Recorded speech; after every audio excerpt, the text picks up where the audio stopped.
Hi all, so here's just a quick warm-up you can do if you want to, no pressure of course. The first thing I do when I have a white sheet of paper or a blank canvas is just to mess it up a little bit. Just get a little bit of mess on there, a little bit of pencil, some paint splatters, just something to make it imperfect, because it frees you up, it creates less inhibition, and you've already made a mess, and it's already not perfect, which is great. A great way to start. Next thing, don't press too heavily at first. Just hold your fingers kind of far away from the tip, so you're not pressing too heavily. Just find your way with it. Not every mark has to be a definitive mark. It's good to be able to just be free with the marks, and so I just maybe start from the top down, just starting from the top of the eyebrow roughly, and I'm looking at shapes. Obviously I know it's an eye, my brain recognizes this as an eye, but it's also shapes. It's a dark shape, it's a light shape, it's negative space, the shapes in between, it's mid-tone shapes. It's not always the obvious things that we look at when we look at something. That when we're doing art, we need to look at every facet, every element of an image, and sometimes it takes a while to get used to that. I'm starting off with the eyebrow. I'm just looking at it as a shape. I'm not just leaving the shading till last either. I'm kind of shading as I go along. I'm using my finger as well, quite a lot, and I'm working my way down. I'm looking at this shape as well. This you get lots of kind of triangular types of shapes in the human face and the human body, and don't try and make it look identifiable too soon. People want to make it look like an eye or like a nose or a person like within a few seconds, and you end up going too fast and you're not looking at the proportions. It's okay for it not to look like anything for a while. It's good to be okay with that, to be okay with it actually just looking like something weird and abstract, and until you get some shapes in there and it slowly starts to come together.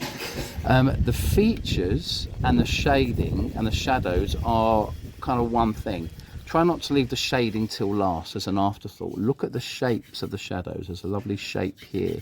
So I'm not just doing the shapes of the features of the lines of the eye, I'm doing the shapes of the shadows as well.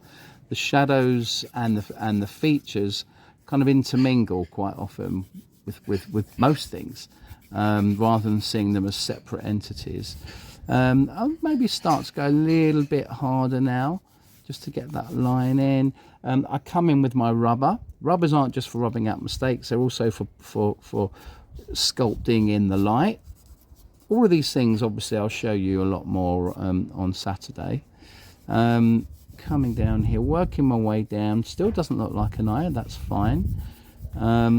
Just trying to really look at these shapes. I'm not going into the tiny detail just yet.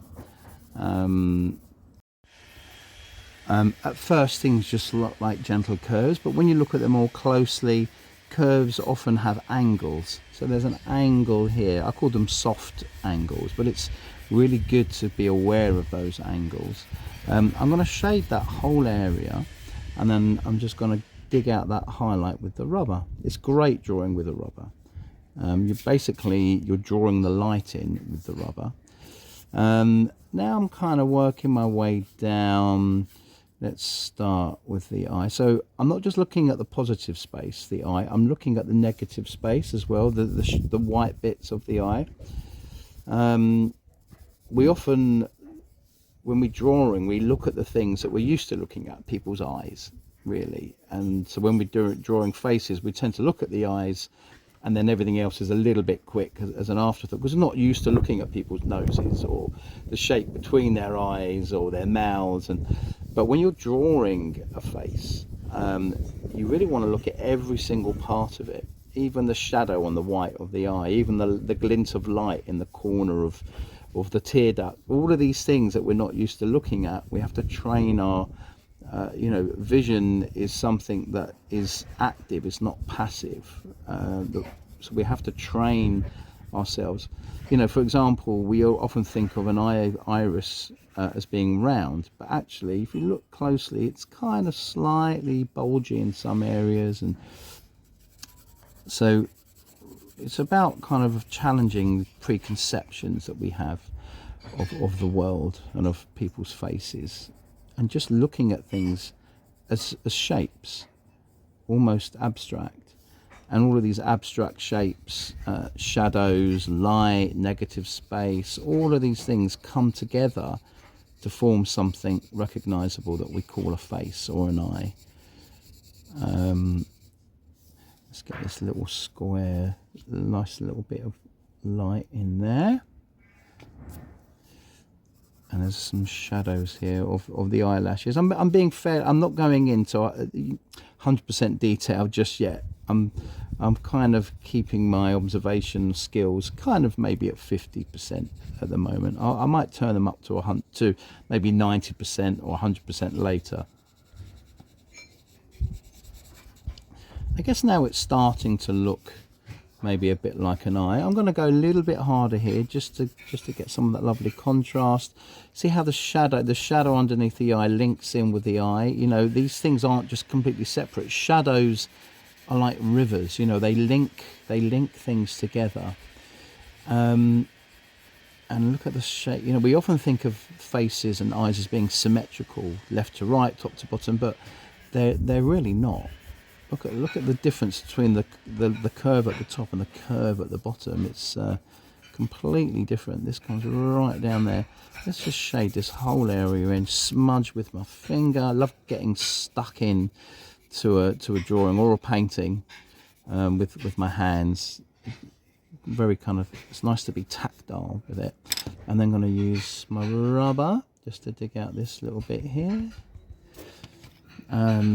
Let's just get this. Eyelashes are often just, rather than thinking of them as separate things, they're often one big clump of shadow that then separates like this into separate eyelashes. Really sculpting with my finger. Right, let's come down here now to the lower lid. You always get light reflecting on the lower lid like this. Let's just get all that lovely shading in there, smudging it in, rubber like this. I've just looked at it from a bit of a distance. It's always good to kind of look at things from a distance as well as being close up to things. You always see things from a distance that you don't see when you're really close up to it. And keep it flexible. Nothing's perfect, remember. Don't strive for perfection. This is like one of the main things I've learned in my artistic journey over the decades.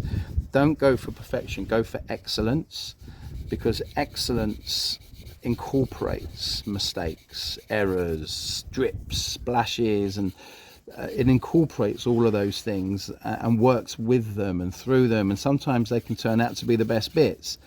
Whereas if you go for perfectionism, you'll only get so far, and you won't get any further than a certain point, and it becomes quite stressful, and it can become a bit sterile.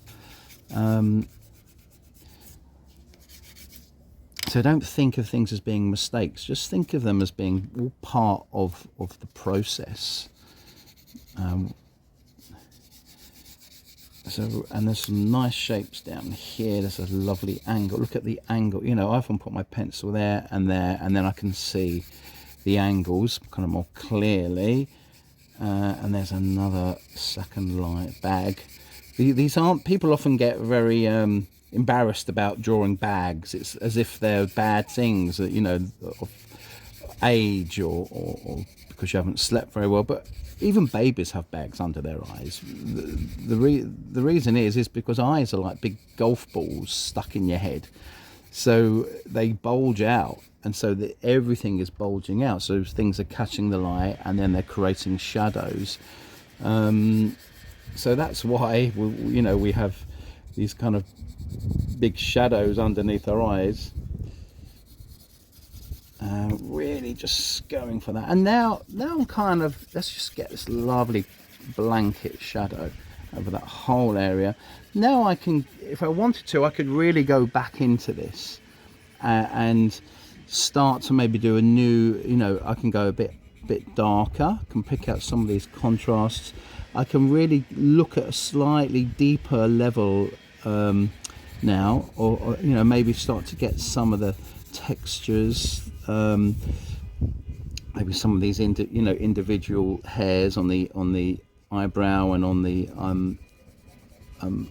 eyelashes, like in the eye. I can start to get this kind of feel of all these lines and light kind of reflecting, coming outwards from the center. Maybe even using the rubber a little bit. I mean, you can carry on for a long time. It depends how, you know, not everything has to be incredibly realistic or detailed. Some things can be left at quite a rough state. You know, there's some little light kind of eyelashes there, which are quite nice. And let's get some of these eyelashes in, emerging from the shadows. Yeah, and some lower lashes here, some nice little lower lashes coming out. Anyway, I will send this picture to you, and you know, you can have a go at doing this if you want to. I mean, obviously, if not, that's absolutely fine. There's no pressure at all. If you find a little bit of time and you fancy doing it. Well, I think I'll leave that there. Okay, bye-bye. Bye.